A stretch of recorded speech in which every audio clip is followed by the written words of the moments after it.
My name is Zach, but you can call me the emissary from the kingdom of sighs. The elected favorite of suffering, the apostle of sorrow. It's a good one, too. I've always liked the sound of that one. The silent friend of pain. That one has a good ring to it. The unhappy lover of memory, perhaps.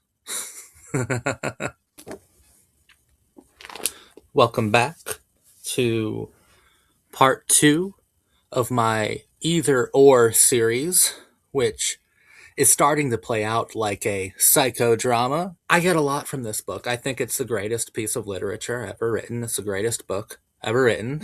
I think it's amazing.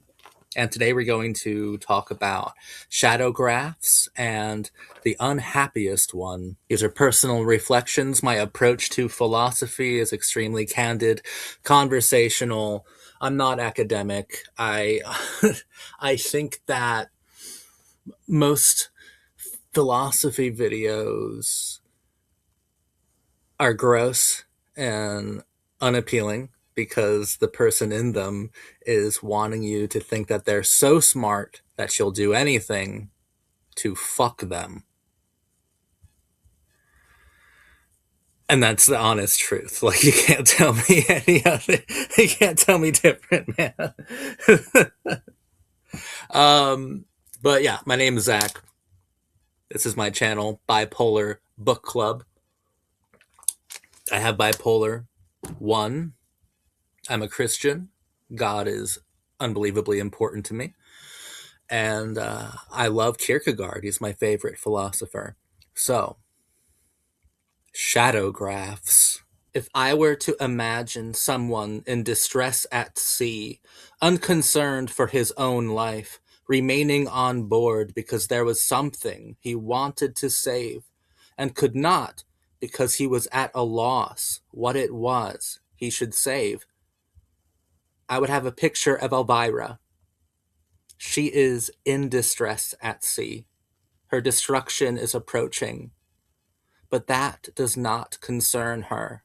She does not notice. She is at a loss. What it is she is to save. Shadowgraphs. In Shadowgraphs, Kierkegaard as the aestheticist A tells us that the deepest despair is almost exclusively invisible. That sorrow is hidden and reflective. Lives are defined by inner sorrow, inward guilt. A goes on to say, or to try to show us, that this inward sorrow, this hidden sorrow, is often revealed to us through the imagination. And for A, that is through the arts. He focuses on Three Brides of Sorrow. We return to Don Giovanni. We return to Mozart operatics. And we spend some time with Goethe here, with Faust, with characters from these psychosexual psychodramas. And A has a lot of interesting things to say. It's so hard for me to read A because I feel so attacked. When I read A, especially A's art criticism, he sounds exactly like me. And I can see the folly. I can absolutely see it. He spends so much time waxing poetic about operas and dramatists, and he's especially hyper-focused on the beautiful and wronged women of them, the seduced women of these psychodramas that he spends so much time analyzing and deconstructing. He's lost within the representation of life itself and uses that representation of life, the representation upon a representation. He takes the representation and puts it upon his own representation of sorrow, thereby distancing himself even further, by even a greater degree, a severity of distance now from the sorrow that he's so devoted to exploring, to illuminating. But he doesn't seem to realize that at all. And that was me for the longest time. I would look at art, I would look at melodrama, right? I would look at art house films. I would look at all sorts of films and novels, all sorts of art, all sorts of songs and albums and shit. I would read so deeply into them, build such an unbelievable connection to these pieces that I would not only convince myself, but try to convince the world that the meaning of all emotion is contained here, and you can see it here. In fact, you can better understand emotions, you can better understand life's very nature by viewing the art, by interacting and experiencing the art itself, because the representation is more revealing or easier to capture than the actual feeling. So just like A does in shadow graphs, and he provides us shadow graphs of women in sorrow. I spent a very long time reviewing, analyzing, deconstructing, criticizing art, and showing kind of shadow graphs of things that I felt were important, of my own sorrow, of my own guilt, of my own fantasies, or my own romantic philosophy. Shadow graphs of them in a variety, a multitude of different beautiful women, mostly playing doomed, tragic, postmodern brat type of characters. That's what I would do, right? And I believed that the representation upon the representation upon the representation was more relational to my soul, because I was so intimate with the facile that I couldn't find the surface. I was in too deep. I was drowning and I had no clue that I was, because just like A here, I I think I made a lot of good points back when I was doing that sort of art criticism, but what A doesn't realize, but what I realize now that I'm leading a more religious life, a more religious stage of my life is in progress. I can see that what I was doing was just being so fucking lost and getting even more lost. A night in the woods searching for a sparrow he can no longer find, and now he can't find his way back. That was me. That was absolutely me. I put so much significance and meaning in representations, in the artificial, in the theatrical, in the fictive, that I absolutely believed that the fictive representations were more real, because truth was best expressed through lies, through the lie of art. And so reading the parts with A really make me feel attacked. They really haunt me, because I don't think that the aesthetic is without virtue of thought. Right? A makes some excellent points. As an art critic, he's phenomenal. He's great. Now, where he messes up, and where I used to mess up as well, was to transpose what he learns from the art onto life itself, and onto the most private and from A's perspective, the most motivating forces that fuel life itself. For A, it is sorrow, and for most of us, it is sorrow. But it's also, I think, really rich for an aesthetic to be talking about the importance of sorrow, when even A, in the chapter about ancient tragedies and the modern, admits that sorrow to the aesthetic, to the modern, is only known secondhand. Oh, okay, so that might explain why he and why myself, me, we were so devoted to artificial artistic representations of sorrow, because everything is secondhand for the aesthetic, or at least for the modern, and in my case, the beyond postmodern, the ultra modern.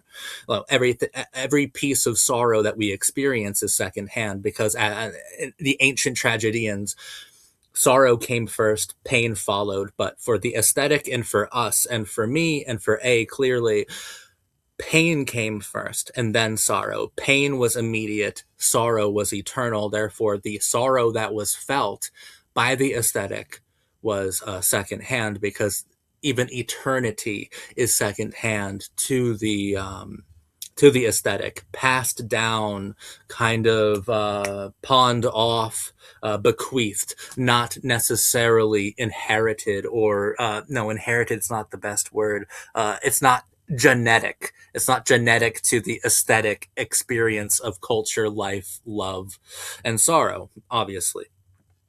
So that's fascinating. Okay, so if A is already cognizant of the idea that, and I guess I was too, right? I was a big Guy Debord Society of the Spectacle believer for a very long time, that life had been replaced by a series of representations upon representations, relational only to representations, essentially. I think I'm adding the relational bit, but I think it adds a lot of texture to Guy Debord's main thesis there. But that's what I used to believe for a long time, and that is the ultimate aesthetic wet dream, right? That's the ultimate aesthetic worldview. And A is absolutely involved in this. But this doesn't necessarily take away from his shadow graphs, because within his shadow graphs, I don't know how much we're going to learn about sorrow through his shadow graphs, through the three brides of sorrow. I really don't know how much we're going to learn from Elvira and from Margaret. I don't really know how much we're going to learn about sorrow from an aesthetic, right? From A. Uh, Everything that we learn about sorrow through A is suspect. But what we're going to learn through Elvira, through the Three Brides of Sorrow, what we're going to learn, right, is what A is projecting onto these three seduced, uh, defiled, damaged, used up women who are almost fatalistic romantics. We're going to learn a lot about A and about the aesthetic worldview by how much, in his own way, A sorrowfully deifies these women. Maybe, yeah, definitely sorrowfully deifies these women, because he uses them as deifications of sorrow itself, right? As like the best representative of that which is most private and most human within his kind. So that's exactly what he's doing. So, what we learn most through the Shadow Graphs chapter is not necessarily sorrow as some universal eternal. We don't learn those sorts of things from A. And if you are learning those things from A, you have to remember that A A is not the hero of this philosophical argument, or at least he shouldn't be.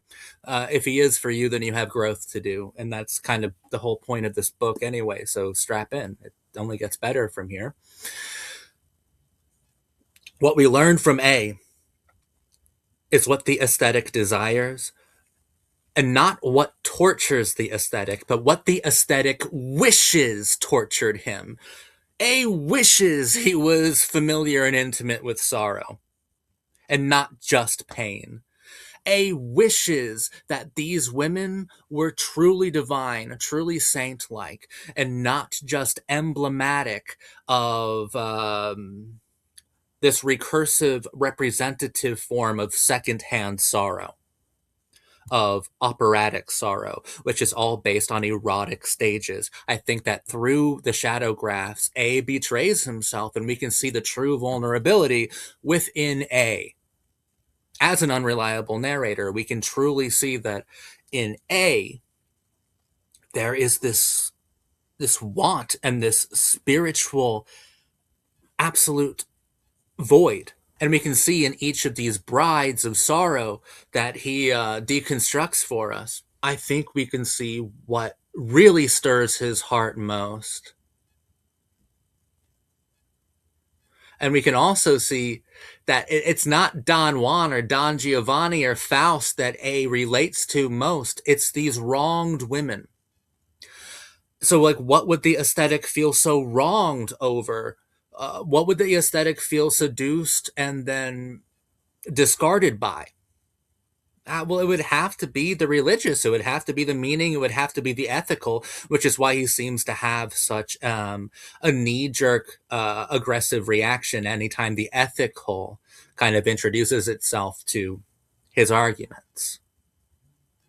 I think that he sees himself as this, in a twisted way, as a young woman who was seduced by something much larger than him, and he sees the convent as as the auditorium, as the opera stage, as the symphony. He sees that as his convent, and he is some sort of nun or priest or knight of the ultimate aesthetic representation, of the aesthetic takeover of the new aesthetic modern.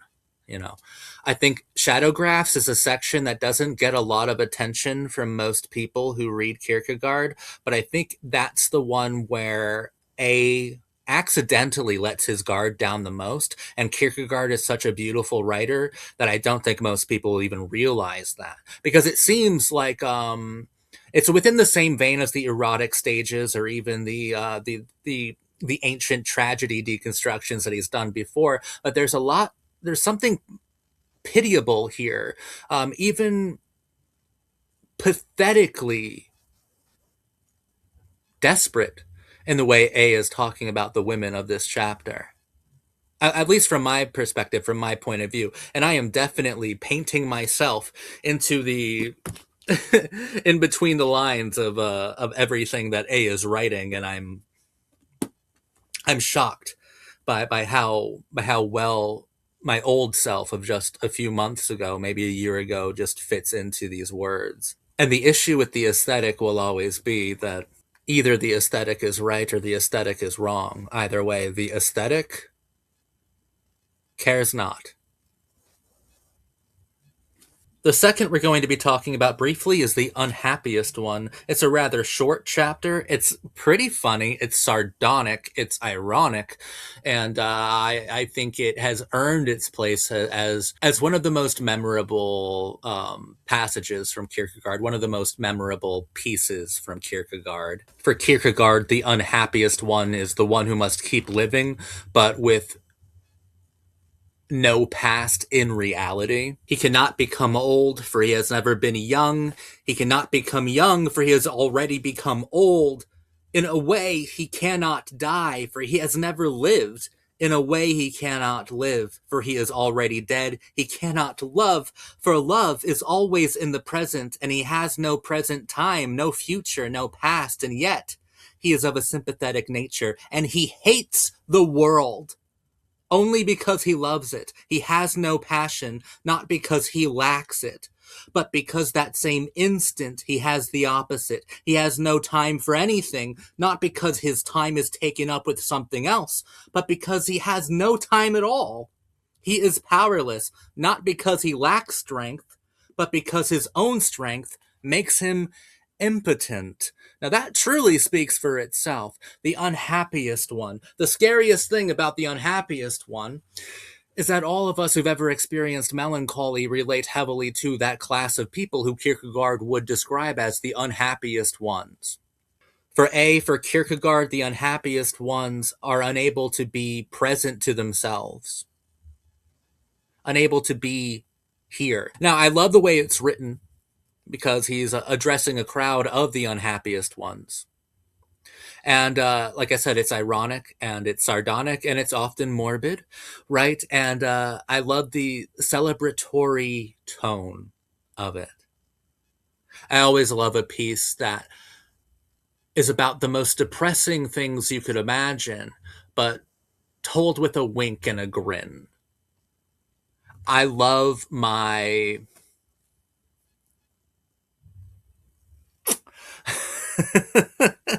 I love my depression tongue in cheek. And that's what Kierkegaard gives us with the unhappiest ones. And here, even, I think that A is coming apart at the seams at this point. Because with the unhappiest ones, A being the character of the writer that Kierkegaard is using to express these thoughts of the aesthetic, the philosophy of the aesthetic, I think that this is equivalent to the guy telling a joke but crying on the inside. I think that this is just like at the beginning, one of the most famous parts of this whole book. during the introductory chapter. A fire broke out backstage in a theater. The clown came out to warn the public. They thought it was a joke and applauded. He repeated it. The acclaim was even greater. I think that's just how the world will come to an end, to general applause from wits who believe it's a joke. I believe that's absolutely how A sees himself, and I do think that's also how Kierkegaard kind of sees himself low key as a philosopher, as a poetic philosopher. I think that that's exactly how he sees himself as a clown, telling the entire world that the universe is on fire, and they just applaud him for it. I think that's how A sees himself, especially when he's writing something like The Unhappiest One. It's full of jeers and celebrations and ironic fucking like, look at me, awesome, we're so fucking cool, like all this ironic glee. And most of the readers who get to that part, they get some of the wisdom that's there for sure, but they leave not taking it as seriously as they should. Now, of course, Kierkegaard, I think, needs to write that chapter with humor, like in a humor minded sort of way, because otherwise it would be just so maudlin that it would border on tasteless, right? So he needs the humor there, but he already gave us the clown aphorism. He already gave us the clown in the introductory chapter, that we're thinking of the clown, or at least I'm thinking of the clown when I'm reading that, and I'm taking everything that is said there with deathly seriousness, with the seriousness that I think is afforded just how doomed the aesthetic worldview has always been. So when I'm reading The Unhappiest One, yes, it comes off as a celebration of being just so pitifully damaged and destroyed by time itself, by memory, by a past within no reality, by a past with no reality. Uh, and it's told with so many smiles and congratulatory sides and all things like that. But it's the clown. It's the clown telling his fellow aesthetics, the Fellowship of the Buried Dead, that their house is burning down, but all they can do is pass around the crown of the unhappiest one, share it amongst themselves. And that's a beautiful part of this book. Another thing I feel like I should include here is that Kierkegaard, I believe, is working through some of his more intensely emotional feelings. Like, I think he was heartbroken when he was writing some of the stuff in A's section. Absolutely. This would have been around where Kierkegaard epically fumbled a baddie named Regine Olsen, right? And broke off an engagement with her. Kierkegaard fiance. Regine Olsen. Look at me. I'm so fucking smart. I knew it. I knew the name of Kierkegaard's fiance. That's either me being wicked fucking smart or wicked fucking nerdy. I'll let you decide, dear viewer. Dear community of the dead, I'll let you all decide. But I do think he's working through a lot of heartache through A. And that's why I think some of A's stuff is so vulnerable, especially the Shadow Graphs chapter and the Unhappiest One, like I've covered here. These two sections that we covered today, I think we're seeing not only A come apart at the seams, but Kierkegaard kind of method right a little too deeply. I think we're seeing a lot of Kierkegaard's angst here, a term that he himself coined. I think we're seeing a lot of angst from Kierkegaard in A's section, and it's pure angst. He had every reason to feel the way that he did. It makes for such a hypersensitive and unreasonably emotional experience, and it's just firing on all cylinders, and it's hitting me in every fucking part of my heart. It's the greatest book of all time. This was the second video in a several video long series that I'm calling an impromptu therapy session that you're invited to. My videos about either or, I think, take on the form of psychodrama, which I'm perfectly comfortable with. I hope you enjoyed this video. Next time, in the next either or video, we're going to be spending a significant amount of time with crop rotation and the seducer's diary. It's going to be a good video. Thank you so much for watching this one. It means the world to me. I'm Zach. Bye for now.